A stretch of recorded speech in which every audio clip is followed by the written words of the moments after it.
خلقكم من نفس واحدة ثم جعل منها زوجها وأنزل لكم من الأنعام 8 أزواج يخلقكم في بطون أمهاتكم خلقا من بعد خلق في ظلمات 3 ذلكم الله ربكم له الملك لا إله إلا هو فأنى تصرفون إن تكفروا فإن الله غني عنكم ولا يرضى لعباده الكفر وإن تشكروا يرضه لكم ولا تزر وازرة وزر أخرى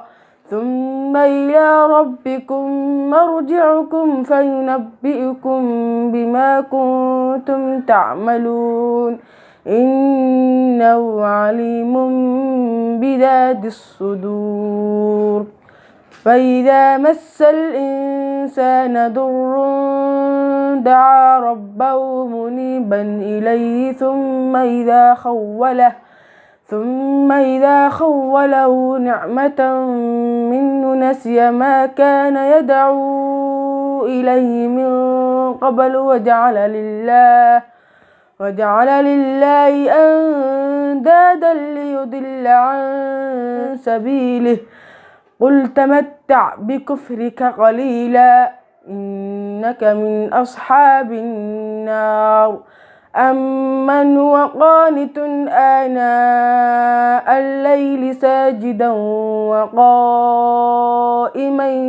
يحذر الآخرة ويرجو رحمة ربه